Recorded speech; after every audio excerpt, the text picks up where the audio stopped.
finished looking at the worksheet and we advanced a little more with the book. So you should know at this point how Nick put the plan into action at the penny pantry store. A lot of you already filled out the answer to number 2. Of course, what he did was Nick made sure that every single kid in the class went into the penny pantry store and asked the lady behind the cash for a black Frindle. Of course, eventually the lady learned that Frindle meant pen, and Nick was ecstatic. What happened afterwards was that Nick went back to school, made all of the kids promise that from that day on, in Mrs. Granger's class and in the whole school, they would never again say the word pen. Whenever they needed to ask for a pen, they would refer to it as the word Frindle. How did Mrs. Granger feel about this? What happened in the next few chapters shows you exactly how angry Mrs. Granger was. I'm going to stop. I'm going to allow you time to make sure that you have the answer to question number 2 before we move on to number 3. So, question 3. Instead of cheese, what did 5th grade kids say and do when their class picture was being taken? Why did the picture have to stay that way? So today, in class, we showed you a picture of an old-fashioned camera, the type of camera that wasn't a digital camera and required film to be put into it. And everyone took pictures that way back in the time when this book was written. The crazy thing about this type of camera was that when you ran out of film, you weren't able to keep on taking pictures.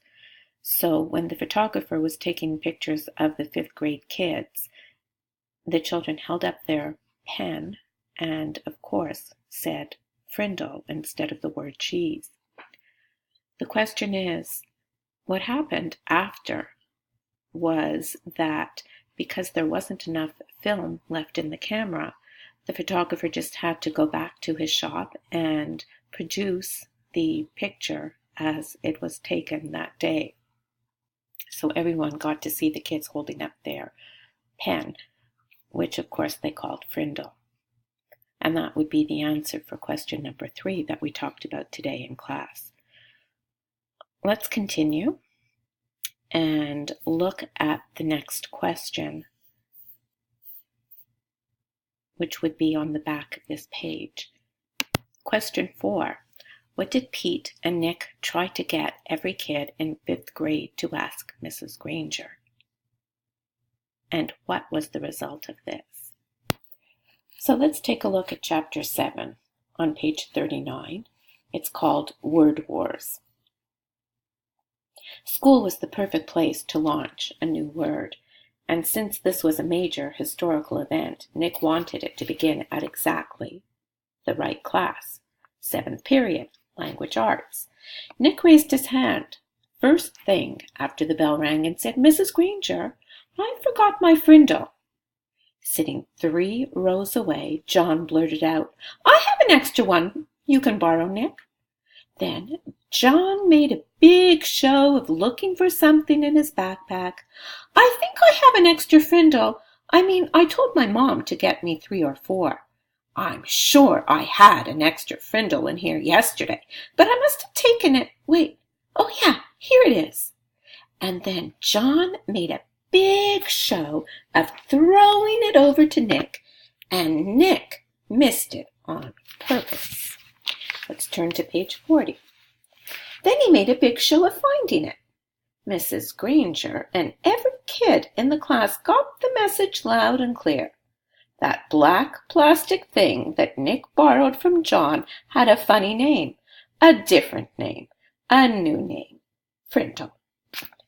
There was a lot of giggling, but Mrs. Granger turned up the power in her eyes and swept the room into silence, and the rest of the class went by according to plan, her plan. Of course, boys and girls, this is another reference to the fact that Mrs. Granger's eyes were like X-rays, and she just had to look at you and you knew exactly what she was thinking. Let's continue.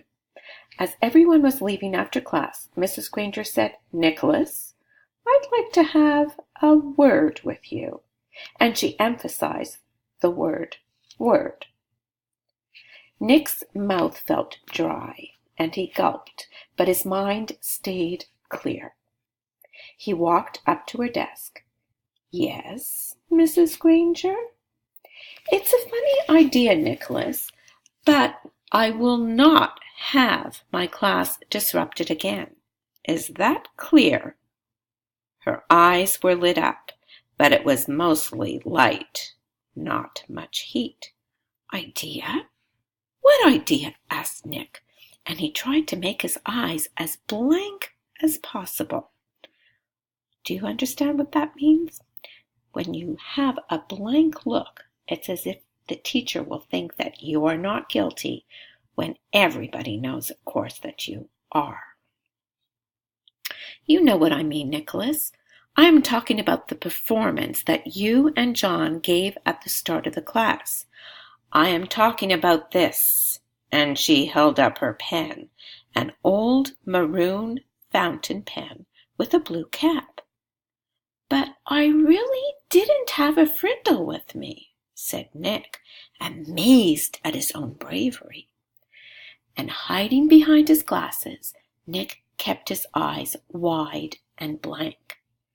Mrs. Granger's eyes flashed and then narrowed, and her lips formed a thin, hard line. She was quiet for a few seconds, and then she said, "I see. Very well. Then I guess we will have nothing more to discuss today, Nicholas. You may go." "Thanks, Mrs. Granger," said Nick, and he grabbed his backpack and headed for the door. And when he was just stepping into the hallway, he said, "And I promise I won't ever forget my Frindle again. Bye." That's the end of that chapter. So, looking at that question again, do you know what happened after every kid in 5th grade asked Mrs. Granger for a Frindle? Well, the result was, of course, that Nick had to stay after school to talk to Mrs. Granger. I'll give you a chance to write the answer to that before I read Chapter 8 to you. So Chapter 8 on page 42 is called Mightier Than the Sword. Now, question is, who do you believe could be mightier or stronger or more powerful than a sword? Is it Nick? Is it Mrs. Granger? Is it Mrs. Chapman? Well, we just have to read and see why this chapter is called Mightier Than the Sword. Take a look at question number 5. It says, what was the purpose of Mrs. Chatham's visit to Nick's parents' house? Of course, we know Mrs. Chatham is the principal of the school. So let's read and see if the reason was either A, to expel Nick from school, B, to tell how Nick has been in trouble, C, to congratulate Nick, or D, to stop the spread of Frindle. Page 42. 2 days later, the photographer came to take class pictures. The 5th grade picture would be taken last, right after lunch. Then that gave Nick and his secret agents plenty of time, and they whispered something into the ear of every 5th grader. All the individual pictures had been taken, and finally it was time for the group picture. Everyone was lined up on the auditorium stage. Everyone's hair looked great, and everyone was smiling. But when the photographer said, "Say cheese," no one did. Instead, every kid said Frindle. And they held one up for the camera to see. The photographer was out of film, so that shot was the only 5th grade group picture he took. 6 of the 5th grade teachers were not pleased, and Mrs. Granger was furious. No one had really wanted to make the teachers mad. It was just fun. It also got all the kids in the school talking about the new word. and when people pick up a new word, they say it all the time. The kids at Lincoln Elementary School liked Nick's new word a lot. But not Mrs. Granger. The day after the class picture, she made an announcement to each of her classes, and she posted a notice on the main bulletin board by the office. The notice said, "Anyone who is heard using the word Frindle instead of the word pen will stay after school and write the sentence 100 times. I am writing this punishment with a pen." And she signed the note, Mrs. Granger. But that just made everyone want to use Nick's new word even more. Staying after school with the Lone Granger became a badge of honor. Why did they call her the Lone Granger? Well, they were making fun of her by saying that Mrs. Granger was like a officer that people used to refer to as the Lone Ranger. There were kids in her classroom every day after school. It went on like that for a couple of weeks. Turn to page 44. One day, near the end of 7th period, Mrs. Granger asked Nick to come talk to her after school. "This is not detention, Nicholas. I just want to talk." Nick was excited. It was kind of like a conference during a war. One side waves a white flag and the generals come out and talk. General Nicholas Allen. Nick liked the sound of that. He stuck his head in Mrs. Granger's doorway after school. "You wanted to talk to me?" "Yes, Nicholas. Please come in and sit down." When he was settled, she looked at him and said, "Don't you think this Frindle business has gone too far? It's just a disruption to the school, don't you think?" Nick swallowed hard, but he said, "I don't think there's anything wrong with it. It's just fun, and it really is a real word. It's just not a bad word, just different. And besides, it's how words really change, isn't it? That's what you said." Mrs. Granger sighed. "It is how a word could be made up brand new, I suppose. But the word pen? Should it really be replaced by that other word? The word pen has a long, rich history. It comes from the Latin word for feather, pinna. It started to become our word, pen, because quills made from feathers were some of the first writing tools ever made.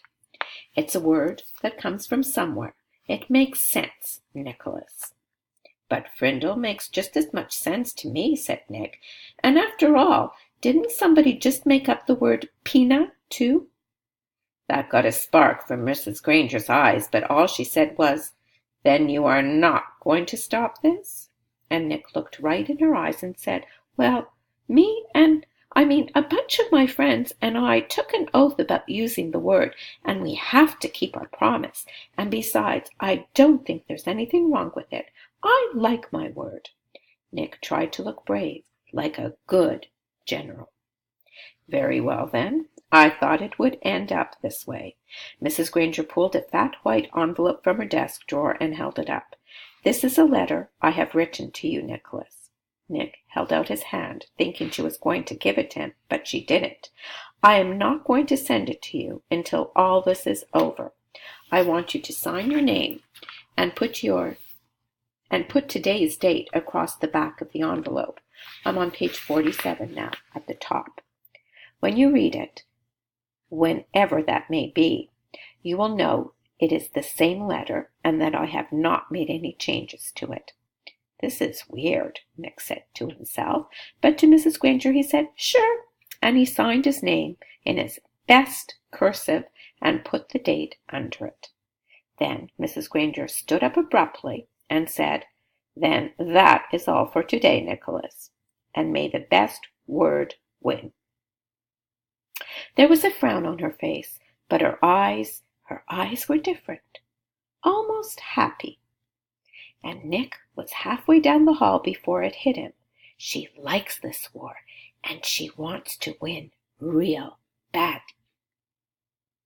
I'm going to let you, boys and girls, read page 47 and 48 by yourself.